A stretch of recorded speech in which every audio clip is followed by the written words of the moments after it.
जगतगुरु श्री राम भद्राचार्य विवादित बयान देते हुए उत्तर प्रदेश को मिनी पाकिस्तान बता दिए। उन्होंने कहा कि आज हिंदुओं पर संकट है। अपने ही देश में हम हिंदू धर्म को उतना न्याय नहीं दे पा रहे हैं। उत्तर प्रदेश मिनी पाकिस्तान लगता है। अब हमें मुखर होने की जरूरत है। प्रत्येक घर में हिंदू धर्म की पाठशाला बनानी पड़ेगी। प्रत्येक माता पिता को अपने बच्चों को हिंदू धर्म की शिक्षा देनी होगी। गुजरात के जूनागढ़ पहुंचे लोकसभा में विपक्ष के नेता और कांग्रेस सांसद राहुल गांधी ने पीएम मोदी के मणिपुर दौरे की संभावनाओं पर प्रतिक्रिया दी है। उन्होंने कहा कि मणिपुर का मुद्दा लंबे समय से चल रहा है। ये अच्छी बात है कि वे अब वहां जा रहे हैं, लेकिन देश में मुख्य मुद्दा वोट चोरी का है। हरियाणा और महाराष्ट्र में चुनावी जनादेश चुराए गए। हर जगह लोग वोट चोर कह रहे हैं। श्रीलंका की राजधानी कोलंबो में पूर्व राष्ट्रपति महिंदा राजपक्षे के भव्य निवास में सामान समेटा जा रहा है। 80 वर्षीय राजपक्षे को नए कानून के तहत सरकारी आवास खाली करना पड़ रहा है। इस कानून ने पूर्व राष्ट्रपतियों और उनकी विधवाओं से आधिकारिक आवास, भत्ता, सुरक्षा, वाहन और अन्य सुविधाएं छीन ली हैं। पूर्व राष्ट्रपति चंद्रिका कुमार तुंगा ने भी घर खाली करने के लिए 2 महीने की मोहलत मांगी है। जीएसटी छूट के बाद अब बसों का किराया सस्ता होगा। केंद्रीय मंत्री नितिन गडकरी ने देश के राजमार्गों पर फ्लैश चार्जिंग आधारित इलेक्ट्रिक आर्टिकुलेटेड बस सिस्टम शुरू करने का प्रस्ताव दिया है। ये बसें तुरंत चार्ज होंगी, मेट्रो से कम खर्चीली होंगी और डीजल बसों की तुलना में 30% सस्ता किराया होगा। दिल्ली, देहरादून, बेंगलुरु, चेन्नई, दिल्ली, जयपुर जैसे मार्गों पर यह सिस्टम तेज, किफायती और पर्यावरण अनुकूल होगा। सोशल मीडिया पर कानपुर के किदवई नगर से बीजेपी विधायक महेश त्रिवेदी का एक वीडियो तेजी से वायरल हो रहा है। वीडियो में महेश त्रिवेदी ने कमीशन खोरी को लेकर जो बातें कहीं उसे सुनकर हर कोई हैरान रह गया।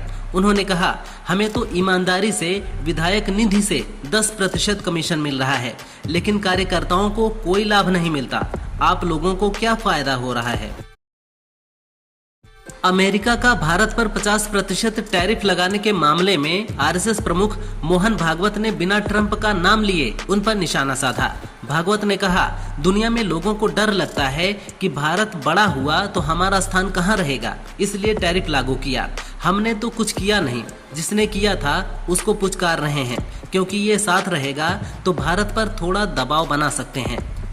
मेरा के चक्कर में ये सारी बातें हो रही हैं। कानपुर की किदवई नगर सीट से बीजेपी विधायक महेश त्रिवेदी के 10% कमीशन वाले बयान पर सियासी बयानबाजी शुरू हो गई है। सपा मुखिया अखिलेश यादव ने इस पर प्रतिक्रिया दी है। उन्होंने कहा कि पंचायती राज में 60% करप्शन है, सड़कें बह जा रही हैं। विधायक महेश त्रिवेदी ने भरे मंच से कमीशन खोरी का खुलासा किया, भ्रष्टाचार विमुक्त सरकार की नीतियों और ऐलान की सच्चाई बताई। नेपाल में अंतरिम पीएम को लेकर सस्पेंस खत्म हो गया है। सुशीला कार्की ने नेपाल के अंतरिम प्रधानमंत्री के रूप में शपथ ले ली है। जेन जेड के नेतृत्व वाले युवा प्रदर्शनकारियों ने पूर्व चीफ जस्टिस सुशीला कार्की को पहले ही अंतरिम प्रधानमंत्री के लिए अपना समर्थन दे दिया था। हालांकि इस बीच काठमांडू के मेयर बालेन शाह, कुलमन घिसिंग और हरेंद्र सिंह का नाम भी अंतरिम प्रधानमंत्री के लिए सामने आया था।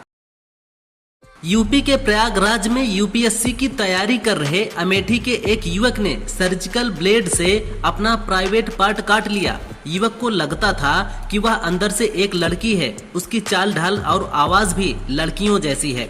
उसने गूगल और यूट्यूब से सेक्स चेंज सर्जरी की जानकारी लेने के बाद सर्जिकल ब्लेड से अपना प्राइवेट पार्ट काट लिया। तबीयत बिगड़ने पर मकान मालिक और हॉस्टल के साथी उसे हॉस्पिटल ले गए, जहां उसका इलाज हो रहा है। फोन नंबरों से जुड़े फ्रॉड को कम करने के लिए भारत सरकार एक नया सिस्टम मोबाइल नंबर वैलिडेशन लाने जा रही है। इसके जरिए बैंक और फिनटेक कंपनियां ये कंफर्म कर सकेंगी कि मौजूदा नंबर ग्राहक का है या नहीं। हालांकि इसका विरोध हो रहा है। लोगों का मानना है कि इससे लोगों की प्राइवेसी को नुकसान पहुंचाया जा सकता है। इसके अलावा कई एक्सपर्ट का कहना है कि फ्रॉड से बचने का ये शॉर्ट टर्म उपाय है।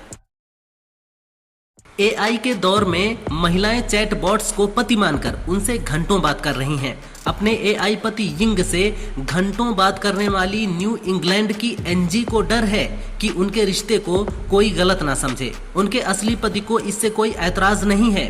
वहीं लियोरा को अपने एआई पति सोलिन से इतना प्यार है कि उसके नाम का टैटू बनवा लिया है।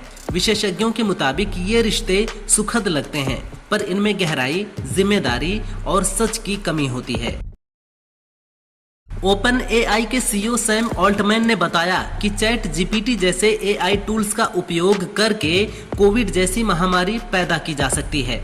एआई मॉडल जीव विज्ञान में बेहद सक्षम हो रहे हैं, जिससे खतरनाक पैथोजन बनाने का जोखिम है। हालांकि ओपन एआई सुरक्षा उपायों पर काम कर रहा है ताकि ऐसे दुरुपयोग रोके जा सकें। सुचिर बालाजी के निधन पर सैम बोले कि वे मेरे अच्छे दोस्त थे, एक अच्छे शोधकर्ता थे। उनकी आत्महत्या से मुझे काफी दुख हुआ है।